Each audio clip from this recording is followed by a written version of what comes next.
గారు పవన్ కళ్యాణ్ గారు కూర్చొని మాట్లాడాల్సిన సందర్భం ఇది ఒకటి.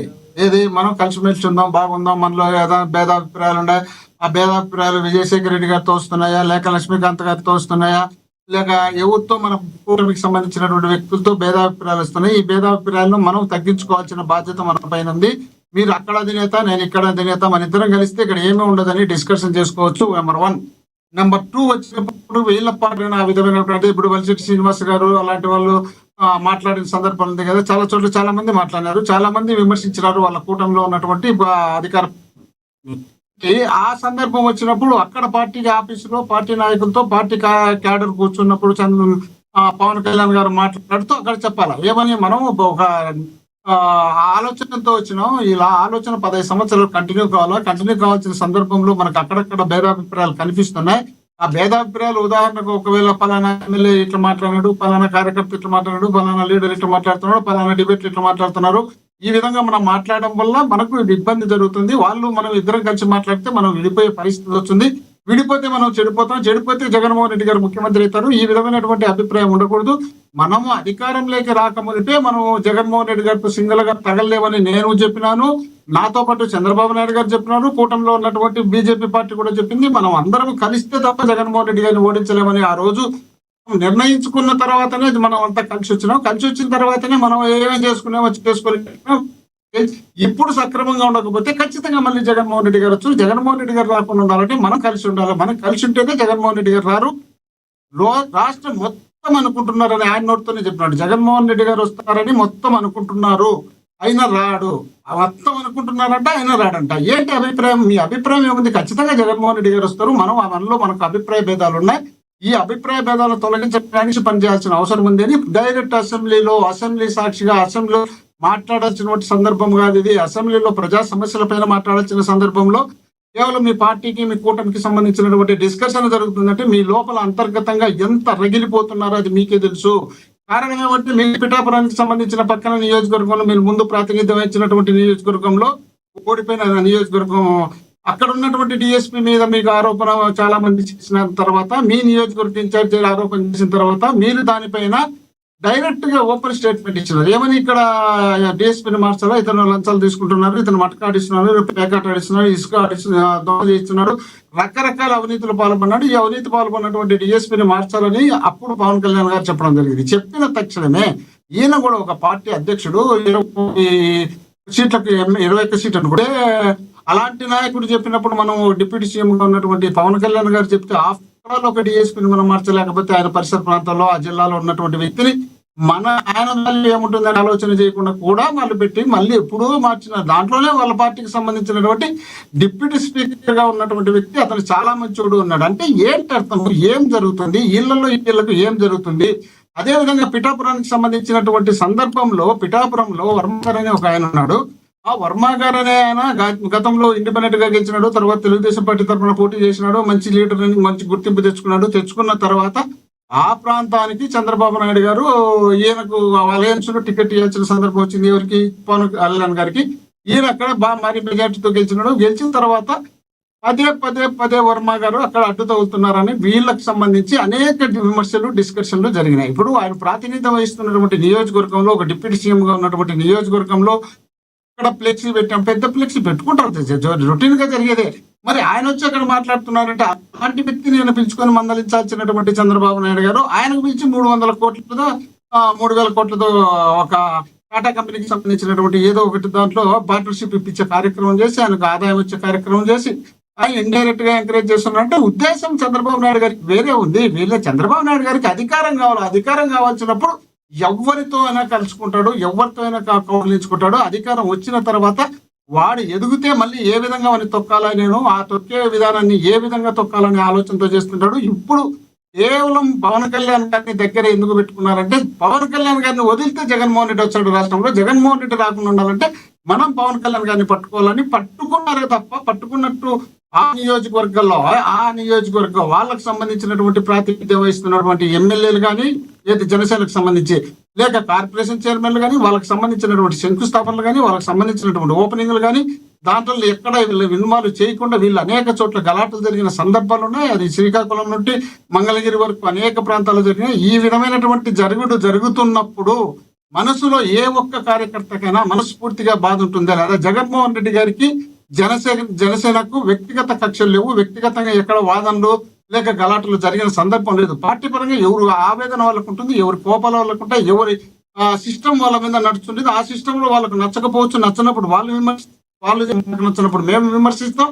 అంతే తప్ప వాళ్ళకు మాకైతే ఫైట్ ఏం లేదు కదా. ఫైట్ లేనప్పుడు వాళ్ళు ఏమనుకుంటారు, మేము ఇంత సపోర్ట్ చేసినా మా సపోర్ట్ మా పవన్ కళ్యాణ్ పెద్దలతో కాళ్ళు పట్టుకొని చంద్రబాబు నాయుడు గారు వద్దని వాళ్ళు ఒత్తుకున్నా కూడా వాళ్ళ కాళ్ళు పట్టుకొని కాంప్రమైజ్ చేసి మేము ఆయన తీసుకొచ్చి అలయన్స్ పెట్టిస్తే, అలయన్స్ పెట్టేటప్పుడు లాస్ట్ కు ఇంకా బీజేపీలను పిలిపించుకొని పురంధేశ్వర్ గారిని పిలిపించుకొని ఢిల్లీలో 10 రోజులు కూర్చొని నేను రాజీ చేసుకొని తీసుకొని వచ్చిన తర్వాత ఆంధ్రప్రదేశ్ లో నేను కలిసిన తర్వాతనే టీడీపీకి ఊపు వచ్చింది. నేను ఆ జైలుకే పోకపోతే చంద్రబాబు నాయుడు గారిని మాట్లాడించేవాళ్ళు, కొడుకే వెళ్ళిపోయి ఢిల్లీలో దాక్కున్నాడు. అలాంటి వ్యక్తిని తీసుకొచ్చి నేను పోయి ఆయనకు సపోర్ట్ చేసి నేను అక్కడ మీటింగ్ పెట్టి ఆ మీటింగ్ లో మేము పొత్తుంటాం, ఎవరు ఢిల్లీ వాళ్ళు సపోర్ట్ చేయకపోయినా ఉంటామని చెప్పి అక్కడ ఆయనకు ధైర్యం ఇచ్చి, ఆ ధైర్యం ఇచ్చిన తర్వాతనే తెలుగుదేశం కేడర్లో ఊపు వచ్చిన తర్వాత వీళ్ళు గెలిచిన తర్వాత మా నాయకుడిని మమ్మల్ని పట్టించుకోలేదనేది కేడర్లో మనస్ఫూర్తిగా ఉంది. నాకే ఉద్దేశంతో ఇక్కడ మాట్లాడుతున్నటువంటి సందర్భంగా నాకు అవసరం లేదు.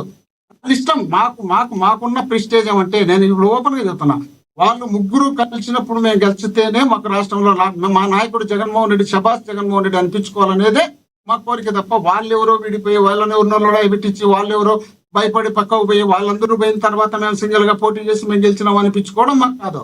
ఎందుకంటే ఒకసారి మా ఛాలెంజ్ గా 150 సీట్లు తీసుకున్నాం. తర్వాత వీళ్ళు ముగ్గురు కలిసిన తర్వాత వీళ్ళకి కావాల్సినటువంటి మేనేజ్మెంట్ చేసుకొని వాళ్ళు గెలిచినారు. సరే, గెలిచిన తర్వాత నెక్స్ట్ వచ్చే ఎలక్షన్ కల్లా మేమేందో నిరూపించుకొని ఖచ్చితంగా ముగ్గురు ఉన్నప్పుడే గెలిచాలనేదే మా టార్గెట్. అంతే తప్ప మాకు వాళ్ళ మీద లొడాలు పెట్టాలని, వీళ్ళ మీద లొడాలు పెట్టాలని, వాళ్ళని చెడగొట్టాలని, వీళ్ళని మాకు అవసరమే లేదు. ఆయన చెప్తున్నాడు కదా, మన నుంచి పవన్ కళ్యాణ్ గారే చెప్పారు, తిరుమల తిరుపతి నెయ్యి లడ్డు ప్రసాదానికి సంబంధించి అక్కడ చంద్రబాబు నాయుడు గారు పదే మాట్లాడడం జరిగింది. ఏంది టీటీడీ చైర్మన్లు జగన్మోహన్ రెడ్డి గారు వీళ్ళందరూ కలిసి ఈ తప్పుడు పని చేసినారు, 250 కోట్లు అవినీతి పాల్పడినారు అని రకరకాలుగా ఆయన నోటితో చెప్తే, అదే పవన్ కళ్యాణ్ గారు అదే సభ సాక్షిగా జగన్మోహన్ రెడ్డి గారికి సంబంధం ఉందని నేను ఎప్పుడు అనలేదు, ఇప్పుడు అనలేదు. జగన్మోహన్ రెడ్డి గారికి సంబంధం ఉండదు, ఎవడో అధికారి చేసింటాడని స్వయంగా ఆయన నోటితో ఆయనే చెప్పినప్పుడు ఇంకా మనం అర్థం చేసుకోవచ్చు కదా. వాస్తవాలు ఏమనేది పవన్ కళ్యాణ్ గారికి బాగా తెలుసు. వాస్తవాలు తెలిసినప్పుడు ఆయన పాపం పోటీ చేసినప్పుడు 2 నియోజకవర్గాల్లో పోటీ చేస్తే గెలవనప్పుడు పదే పోటీ చేసి గెలవకుండా పోతే ఆయన ఇమేజ్ కూడా డ్యామేజ్ అవుతుంది కదా. జనం లేకపోతాడు, మీటింగులు పెడతాడు, బ్రహ్మాండంగా జనాలు వస్తారు, విజిల్ వేస్తారు, ముఖ్యమంత్రి అంటారు అనిపించుకున్న తర్వాత నియోజకవర్గాలకు వచ్చి గెలిచలేకపోతే ఆయన ఇమేజ్ డ్యామేజ్ అవుతుంది కదా. ఆ డ్యామేజ్ కాకూడదనే ఉద్దేశంలో భాగంగా కసి పట్టి ఖచ్చితంగా నేను గెలవాలనే ఆలోచనలో వీళ్ళతో పొత్తు పెట్టుకొని గెలిచినాడు తప్ప ఆ గెలుపులో కూడా ఇట్లా 100% స్ట్రైక్ రేట్ వచ్చినప్పుడు అప్పుడు ఓడిపోయినాం 100%, ఇప్పుడు గెలిచినాం 100%. నెక్స్ట్ ఏమి వీళ్ళు చెప్పినట్టు మనం వినాలా? నాకు డిప్యూటీ సీఎం అయినా ఒకటే, ప్రతిపక్ష నాయకుడైనా ఒకటే. నాకు ప్రతిపక్షం రావచ్చు కదా, నాకు ప్రతిపక్షం రాదని ఎందుకు అనుకోవాలా? నెక్స్ట్ జగన్ సీఎం అయినా నేను ప్రతిపక్ష నాయకుడిగా ఉండడానికి అవకాశం ఉంటుంది. అదే ఇది మనసులో మాట, పవన్ కళ్యాణ్ గారి మనసులో మాట అని నేను ఊహాజనితంగా చెప్తున్నాను. ఇద్దరు ఫ్రెండ్స్ కాదు, లేక ఆయనతో నేను మాట్లాడింది కాదు. మనిషి అనే తర్వాత రాజకీయాల్లో ఉన్న తర్వాత ఆ మనిషికి ఉన్నటువంటి అభిప్రాయం ఏ విధంగా ఉంటుంది, దాన్ని బయటికి చెప్పుకోలేక నేను చంద్రబాబు నాయుడు గారు విడిపోతున్నామని బయటికి చెప్పుకోలేక ఆయన ఆవేదనను ఇండైరెక్ట్ గా, ఇది పరిస్థితి, మనం కలిసి ఉండాలి అంటే ఏంటి? ఎందుకు మీరు కలిసి లేరు? ఎందుకు కలిసి ఉండాలా? 2 సంవత్సరాలు పూర్తి కాలే, 2 సంవత్సరాలుగా పూర్తి కాగలిగే 50 సార్లు ఈ డిస్కషన్ జరిగింది. ఎందుకు మీరు కలిసి లేరు? ఎందుకు ఆ విధమైనటువంటి అభిప్రాయం మీకు వస్తుంది? మీరు స్వయంగా మీ నోటితో మీరు డిఎస్పీని మార్చలే. మీరు చెప్పినటువంటి టీటీడీ చైర్మన్ గా ఉన్నటువంటి వ్యక్తి ఇక్కడ తప్పు చేసినాడు, ఆ తప్పు చేసినటువంటి వ్యక్తిని క్షమాపణ చెప్పమనంటే ఆ టీటీడీ చైర్మన్ ఎవడో చెప్తే నేనేంటి చెప్తా సారీ అని చెప్పినటువంటి సందర్భం ఉంది. ఒక డిప్యూటీ సీఎం గా రాష్ట్రంలో జరిగినటువంటి పరిణామాల్లో నష్టం జరిగినప్పుడు ప్రాంతానికి ప్రాతినిధ్యం వహిస్తున్నటువంటి నాయకులు క్షమాపణ చెప్తే వచ్చే నష్టం ఏమంటే, ఒక డిప్యూటీ సీఎం చెప్తే వాడెవడో చెప్తే నేను అనే టైప్ లో, అంటే ఇండైరెక్ట్ అదే భాష అట్లా మాట్లాడినప్పుడు అప్పుడు అతను మా అంతరాత్మ ఏమనిపిస్తుంది, ఎంత ఫీల్ అవుతారు, ఆ ఫీల్ అయినట్టు అన్ని ఉన్నాయి. కాకపోతే ఓపెన్ గా ఇప్పటికిప్పుడే బయటకు వచ్చి చెప్పుకోలేరు. అందులో అట్లని జగన్మోహన్ రెడ్డి గారు ఇతర పార్టీలను కలుపుకొని ఎలక్షన్ లో పోతాడు అనుకుంటే జగన్మోహన్ రెడ్డి గారు ఆ టైప్ కాదు. ఆ టైప్ కానప్పుడు మనం ఇక్కడ గెలిచిన తర్వాత ఇక్కడ ఇప్పటికిప్పుడే మనం విభేదాలు పెట్టుకొని బయటకు పోవడం ఏం బాగుంటుందనే ఆలోచనలో భాగంగా సో మీరేమంటారు? ఒకటి మోహన్ రెడ్డి గారు మీరేమంటారు? పవన్ కళ్యాణ్ గారు ఆది నుంచి కూడా తను ఒకవేళ బయటికి ఏదన్నా వస్తే తన చేతికి కానీ తమ పార్టీకి కానీ మురికంటకుండా చేసుకునే ప్రయత్నంలో ఆయన ఉన్నారని మీరు భావిస్తున్నారా? అనుమానం ఎందుకు అందులో? మీరు వినంగా, నేను వినంగా, అందరూ వినంగా. ఆయన నోటితో ఏమన్నాడు? తిరుమల తిరుపతి సంబంధించిన లడ్డూ ప్రసాదంలో జగన్మోహన్ రెడ్డి పాత్ర ఉంది, నేను అనలేదు అంటే ఆయనకి క్లియర్ గా ఆయన జగన్మోహన్ రెడ్డికి ఆయనకు సంబంధం లేనట్టే కదా. దాంట్లో ఈయన అన్నట్టు లేదు, ఆయన చేసినట్టు లేదు. ఇది ఒక పాయింట్. రెండోది, ఆయన నోటితో ఏమన్నాడు? శాంతి భద్రతలు విఘాతము కలుగుతున్నాయి, చాలా రకాలుగా ఇబ్బందులు కలుగుతున్నాయి. ఈ ఇబ్బందులు ఇలాగే ఉంటే నేను హోమ్ మినిస్టర్ తీసుకుంటా. ఎవరు హోమ్ మినిస్టర్ నియమించింది? ఎవరు? చంద్రబాబు నాయుడు గారు కదా. చంద్రబాబు గారు నియమించినప్పుడు రాష్ట్రంలో శాంతి భద్రతలు బాగలేవు అనేదే కదా ఆయన ఉద్దేశం. బాగలేనప్పుడు రేపు ఏదైనా ఇంకా ఇప్పుడు జరిగినట్టు చాలా ఉన్నాయి. ఇంతకన్నా పెద్ద పెద్ద పరిణామాలు ఇప్పుడు స్కూళ్ళల్లో రేపులు జరిగినాయి, కాలేజీల్లో రేపులు జరిగినాయి, ఇళ్లలో రేపులు జరిగినాయి, మర్డర్లు చేసినారు, సిఐ తల్లులను తీసుకుపోయి చంపినారు, ఎస్ఐ తల్లులను చంపినారు. తర్వాత రకరకాలుగా రాష్ట్రంలో జరిగిన ఈ రెండు సంవత్సరాల్లోనే ఇంత జరిగినప్పుడు ఆయనకు ఏమనిపిస్తుంది? రాష్ట్రంలో చాలా రకాలుగా ఇబ్బందులు జరుగుతున్నాయి. ఈ ఇబ్బందులు ఇట్టే వదిలిపెడితే రేపు ఏదైనా ఇంకా పెద్ద జరిగితే ఆ జరిగినప్పుడు నేను కూడా దాంట్లో భాగస్వామిని కదా. ఆ భాగస్వామిని కాబట్టే ఇప్పుడే మన వంతు బాధ్యతగా మనం అక్కడక్కడ సంకేతాలు పంపించాలి. ఆ సంకేతాలు పంపించే కార్యక్రమమే నాకు సంబంధం లేదు, మీరు చేసినారు, మీరు తప్పు చేస్తున్నారు, మీరు ఎట్లయితే నేను హోమ్ మినిస్టర్. ఒక్క మాట ఆలోచించండి, ఇక్కడ చేసుకొని చెప్పమనండి. నేను హోమ్ మినిస్టర్ తీసుకుంటాను అంటే హోమ్ మినిస్టర్ ఎవరు ఆధీనంలో ఉంటారు? ముఖ్యమంత్రి ఆధీనంలో ఉంటారు. ముఖ్యమంత్రి ఎవరు? చంద్రబాబు నాయుడు గారు. సో గతంలో